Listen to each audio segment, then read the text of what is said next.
চারদিকে ঘুরতে থাকা কাঠের ঘেরার ভিতরে প্রচন্ড স্পিডে ঘুরতে থাকে বাইক, তার সাথে গাড়ি। ভয়ঙ্কর এই খেলার ভেতরে অভিজ্ঞতা কেমন থাকে তা বুঝতে আমি এবার ঢুকেছিলাম মৃত্যুকূপে। গ্রামেগঞ্জের মেলাগুলোর হারিয়ে যাওয়া একটি ঐতিহ্যবাহী অংশ হলো এই ডেঞ্জার গেম বা মৃত্যুকূপের গাড়ির খেলা। চারদিকে কাঠের তক্তা দিয়ে গোল করে বানানো হয় কূপের মতো গর্ত। কূপ যেমন বড় এবং গভীর হয়, এটাও হয় তেমন। তবে এই কূপে একবার স্পিডের বাইক ছিটকে পড়লে মৃত্যু থাকে নিশ্চিত। আর এজন্যই হয়তো এটাকে বলা হয়ে থাকে মৃত্যুকূপ বা ডেঞ্জার গেম।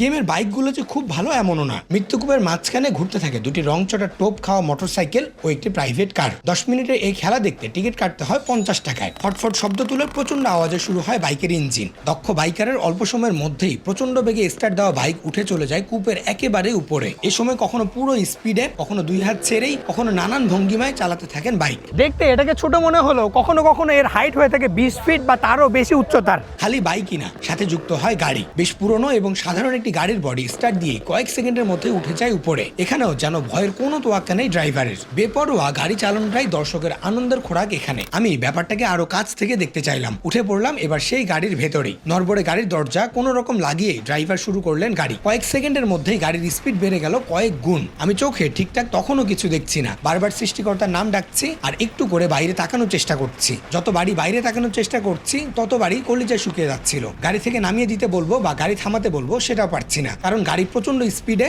সাউন্ড অনেক, কোনো কথাই শোনা যাবে না। যাই হোক, কয়েক মিনিট পর ড্রাইভার গাড়ি থামালেন। আমি কোনো রকম জীবন নিয়ে গাড়ি থেকে বের হলাম। এক্সট্রিম একটা অ্যাডভেঞ্চার ছিল, বাট প্রবলেম যেটা হচ্ছে আমার এখন পুরো দমে বমি আসতেছে।